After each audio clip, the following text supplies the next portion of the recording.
حياكم الله. تعالوا خلونا نتعلم أسرار لغة الجسد، كيف تعكس ثقتك للناس وتبين أنك صاحب كاريزما خرافية.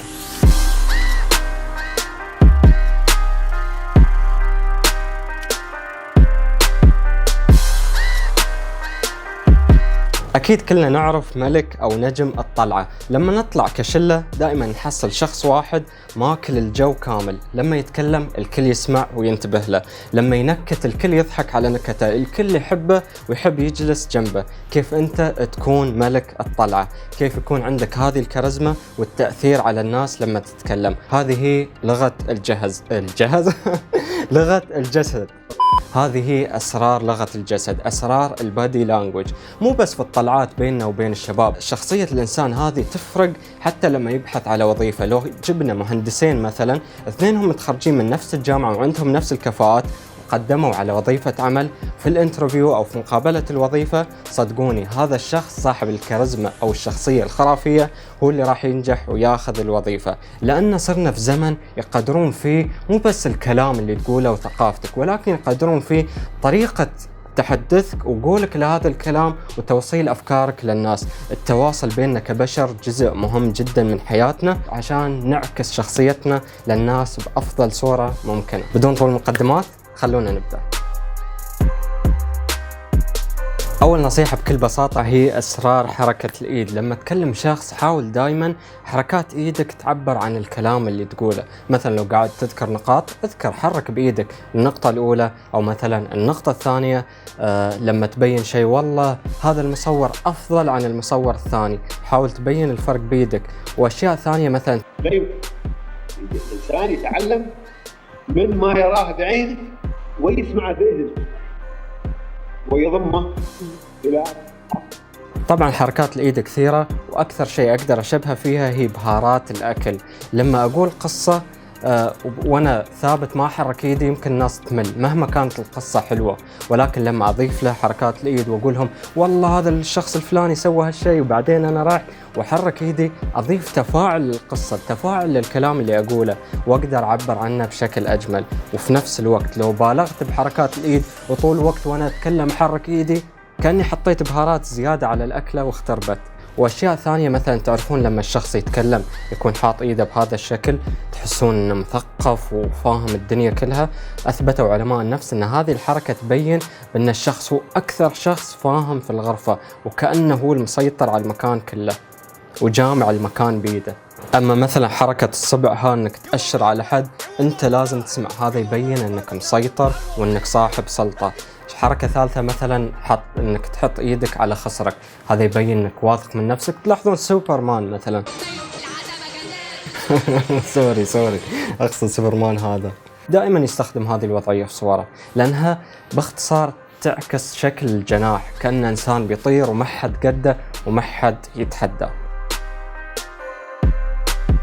النصيحة الثانية هي إنك توقف بشكل مستقيم وترجع كتفك لورا، سواء كنت واقف أو كنت تتمشى. هذه هي الوضعية المناسبة اللي راح تعكس أكبر ثقة للناس. الحقيقة الكلام ده اتقال كتير بس أنا لم أكن أعرف التفاتا. شو الجديد في الموضوع؟ اللي لفت انتباهي كنت أقرأ كتاب من فترة للكاتب والفيلسوف عالم طب النفس جوردن بيترسون.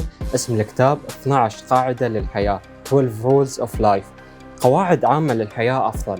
أول قاعدة فيها كانت هذه القاعدة، إنك توقف بشكل مستقيم. ما قال لك عشان تبين واثق، ولكن شرحها علميا وقال بأن الإنسان لما يوقف بهذا الشكل جسمه يتهيأ بشكل أفضل بأنه يفرز كمية أكبر من هرمون السيروتونين، وهذا الهرمون راح يساعد الإنسان بأنه يبين أو يحس بإيجابية أكثر وبطاقة أفضل لمواجهة الحياة. هذا الكلام أثبتوه علميا. خل ايدك دائما على جانب جسمك سواء كنت واقف او كنت تتمشى. لا تحط ايدك داخل جيب البنطلون. يقولون الشخص اللي يحط ايده داخل جيب البنطلون يبين انه ضعيف ومنغلق على نفسه وغير واثق. خلي ايدك على جنبك. الموضوع سهل. الناس في الأماكن العامة تتوتر أحيانا، تشغل إيدها بأي شيء، تطلع الموبايل تلعب فيه، المهم ما تخلي إيدها على جنبها، وهذا غلط. مثال أحب أذكره هو للمصارع، مصارع UFC الأشهر حاليا كونر ماكغريغور. تحصلونه دائما لما يدخل الحلبة يمشي بستايل غريب، يعني عنده مشية ما أعرف أقلده، ولكن مشيته مستفزة. هو يضرب عصفورين بحجر واحد. أول شيء يستفز المصارع اللي راح يتحداه. الشيء الثاني إنهم أثبتوا علميا بأن الشخص اللي يخلي إيده على جانب جسمه ويمشي بكل أريحية، الدم يتحرك بشكل أسهل خلال الجسم ويمنحه بشعور بالطاقة الأقوى والأفضل. جربوا تطبقون هذا الشيء، الناس راح تشوفكم بثقة أكثر وانتوا راح تحسون بهذه الثقة. قبل ما ننتقل للنقطة اللي بعدها، حاب أقول لو حاب تحط إيدك في جيبك، جرب تحط 4 أصابع وتخلي الإبهام برا، صدقني راح يكون شكلك أحلى قدام الناس. وتقدر تجرب بعد تحط إيد واحدة بس داخل الجيب والإيد الثانية برا، صدقني راح يكون شكلك أشيك أمام الناس. في نظرتك للشخص اللي تكلمه، نظرتك هي دائما اللي تعكس ثقتك ومدى اهتمامك بالشخص اللي قدامك ومدى اهتمامك بالمحادثة نفسها.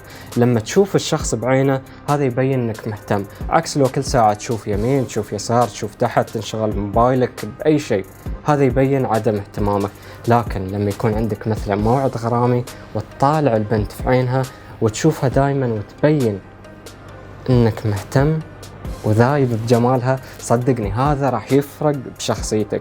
وحتى لو كنت مثلا باجتماع عمل، لما تكلمهم او تحاول تعكس او تشرح فكرة مهمة، حاول انك ما ترمش بعينك.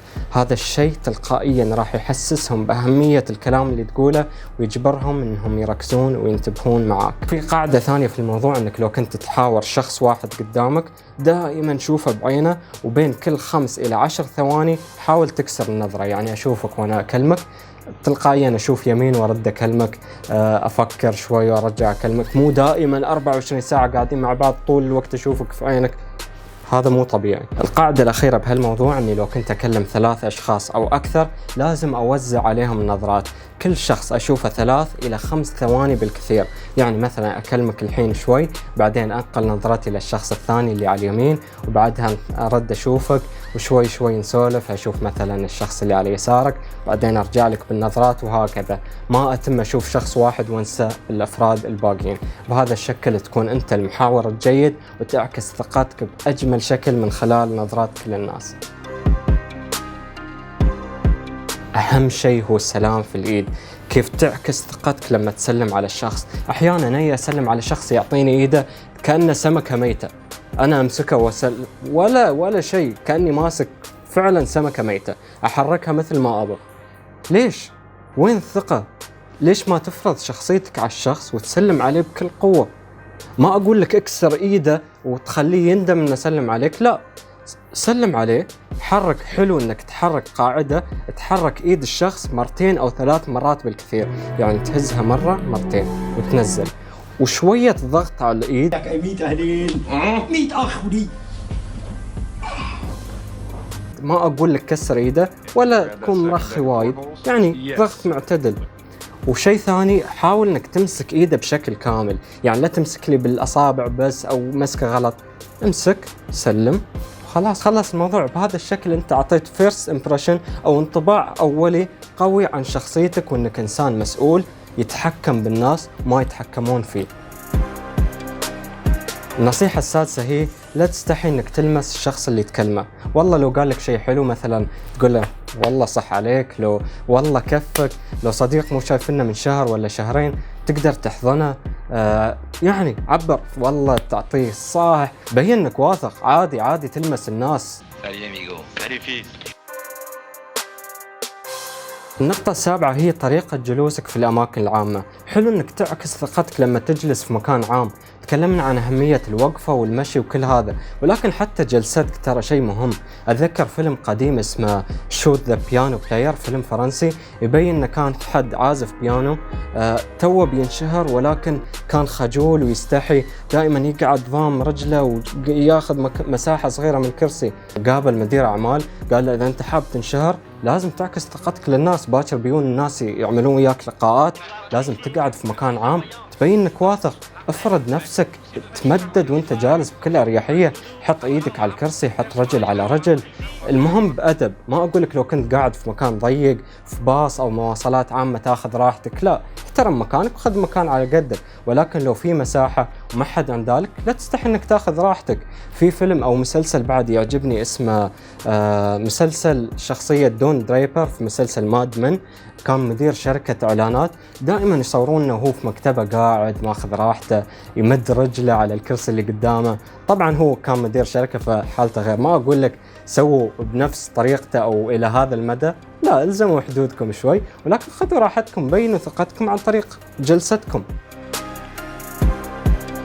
النقطة الثامنة هي لما تكلم شخص، مثلا كنت جالس وتكلم واحدة تحبها، تبى تبين اهتمامك، ميل إلى الأمام، تقدم منها، حط إيدك على الطاولة، بين إنك مهتم للشخص اللي تكلمه. حتى وانت واقف تقدر تميل للشخص وانت تسمع، هذا يبين اهتمامك. دائما لين فورورد أو تقدم للأمام مع الشخص اللي تكلمه. وصلنا لنهاية الفيديو اليوم، أتمنى أن المعلومات عجبتكم. أبا كل حد يكتب لي في التعليقات شو أكثر نصيحة عجبته، وكذلك لو في نصايح ما ذكرتها عن لغة الجسد أتمنى لو تكتبونها في التعليقات ونفيد بعضنا البعض.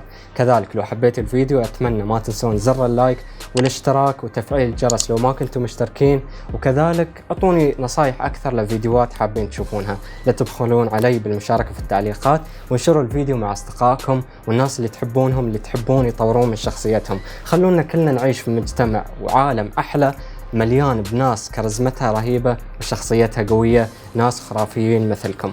تحياتي لكم، ناصر توم. أنا اسمي فرافيرو وأبويا اسمه فيرو.